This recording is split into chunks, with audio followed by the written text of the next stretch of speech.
Hi, I'm Joe, the Video Whisperer, and today I'm going to do a camera review, something I've never done before. But this little guy has got me real excited. Well, the name of the camera's up there at the top of the video. It's got so many letters I can never remember it, and they don't write it on the camera, but it's one of the Sony NX Cam series. I believe that's right. Yeah, NX Cam, that's what it says on here. And as far as I know, it's well, first of all, it's been out for a while, okay? So it's not like a brand new camera. It's probably already been updated with something more expensive. But it's a killer. I've been a cameraman all of my life. 35 years as a professional cameraman. I have operated just about everything there is. Slight exaggeration, but 16 millimeter cinematography cameras, 35 millimeter cinematography, all kinds of video cameras. I lugged an 18-pound Sony Betacam around the planet for 6 years. Battle tank of a camera. But all in all, I'm not a camera snob. I was looking to upgrade my trusty Canon XH-A1 tape-driven camera to a card-based camera and modern technology. But the update of that camera was something like in the 4,000, 5,000, 6,000 pound range, and that's not what I was looking at wanting to spend. So I started doing a search in the $2,000 or less range, and I came up with two cameras I'd never even seen before. It seems to be a new class of camera. Now, what I mean by new class, they've got the so-called professional cameras, and then they have the prosumer cameras, which are smaller. But the reason they're still professional mainly is because they have the audio inputs and all the manual controls. And then you go down into the automatic handycam type stuff. Well, they've come up with something in between the quote-unquote prosumer and the little handycams. And that's this one. Canon's got one too called the AX10, which is the first camera I started looking at. Now, interestingly, on both of these cameras, what they've done is they've packed a tremendous amount of technology and quality into a smaller body. The compromise was simply it couldn't then have all of the usual manual knobs that the prosumer and professional cameras have. So a lot of the stuff went into internal menus that you have to use with a certain limited number of knobs. But it does have the professional audio capability and all of that sort of thing. So I got interested, not because it was small, but because of the price, to tell you the truth. And then I started reading up on it and watching videos, and I went, oh my God. Check this out. I had never heard of this before. It had to do with the image stabilization characteristics of the camera. That is a demonstration of the steadiness of this camera. And that's the first shot I ever did right there. Unfucking believable. Pardon my French. That is fucking impressive. End of test. Interestingly, a couple of weeks ago, I wrote an article on my blog called Unshackled Camera Work, and you should read it. It's linked below in the video description. I didn't know this camera existed at the time that I wrote it. But now that I have this camera, there's a certain relevancy to what I'm about to tell you what this camera can do. Now let's get a few things out of the way first. Like I mentioned, it's got your professional audio capability, really, really nice. And all of that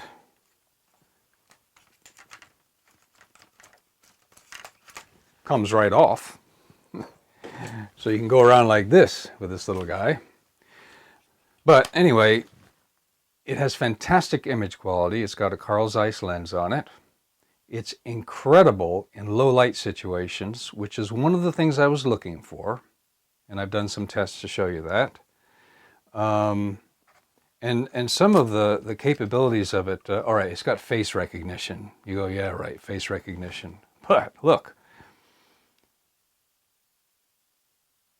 If you're a cameraman from the cinematography era, or even I suppose modern red shooters and all that, you usually have to have a guy, a completely separate person, an assistant, a focus puller to keep everything in focus with your shallow depth of field cameras.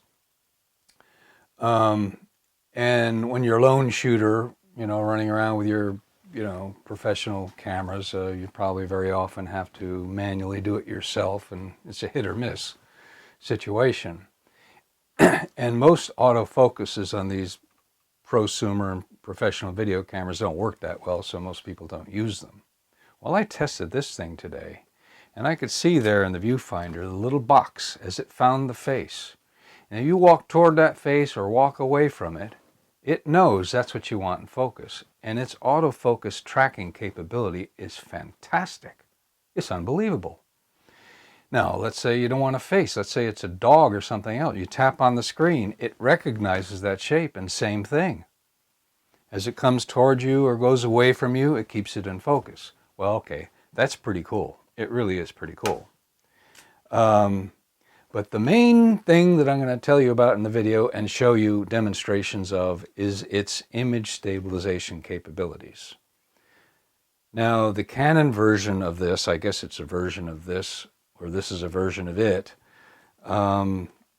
has really good built-in image stabilization, and that's image processing.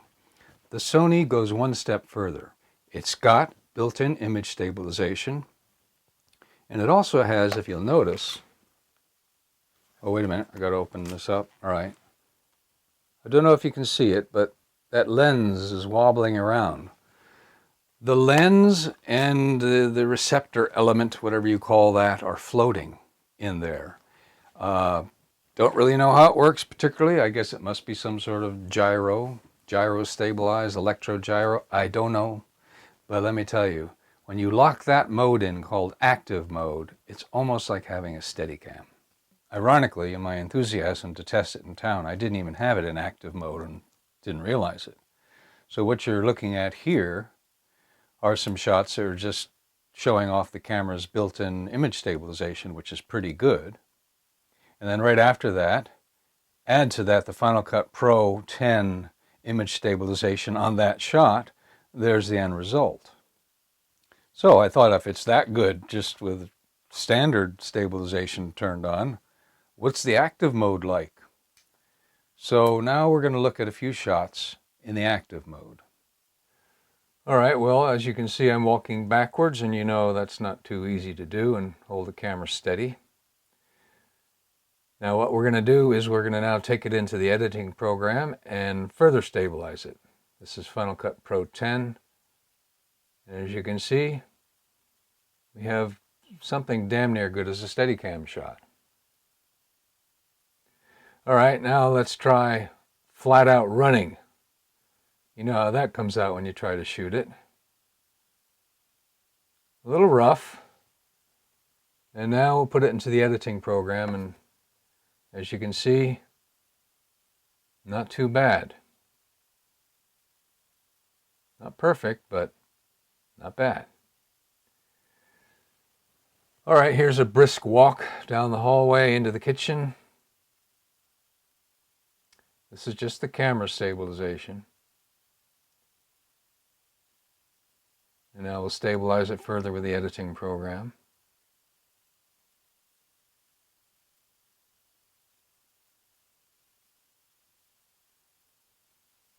All right, now this is a bit of a dolly shot. This is just the camera. And notice that its facial recognition is keeping her face in focus. That's what it's set on. This is still just the camera. And now I'm going to add a little further stabilization with the editing program. Probably wasn't even needed.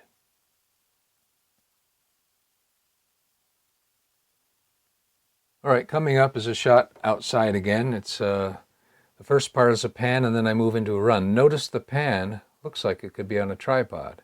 And now I'm going to break into a run behind her. I tripped over that raised step there, so it's a little bit rough. A little bit rough. All right. And now I bring that shot in and stabilize it with the editing program.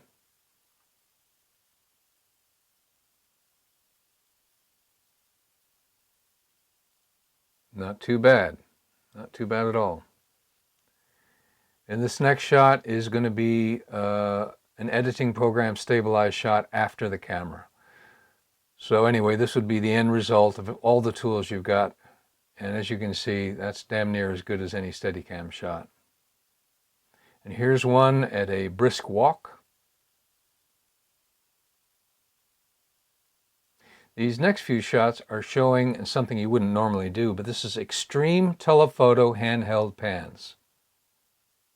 Looks just like it's on a tripod. And this is a static handheld, full zoom.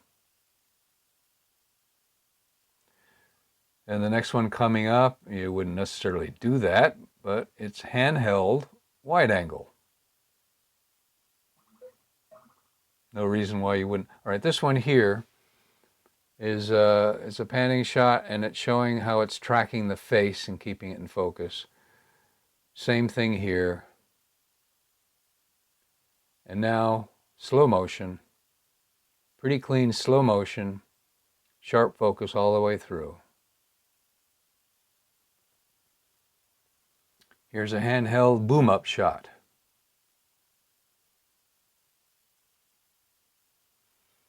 Now let's try some stairs.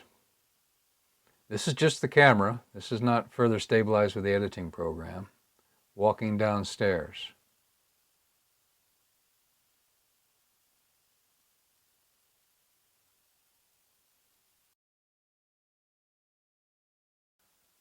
All right, while we're on the subject of pretty girls, I thought I might mention that it also has still photo capability, as many of these cameras do. This happens to be 21 megapixels, which is better than my Canon 650.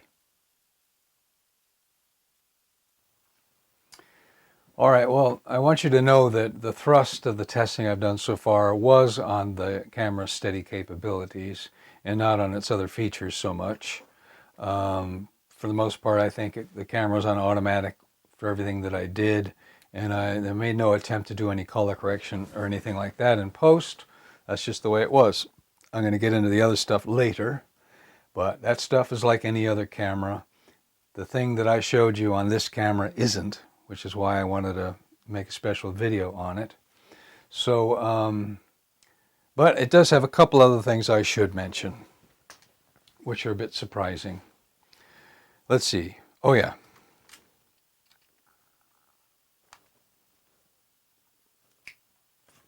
Let me get this turned on.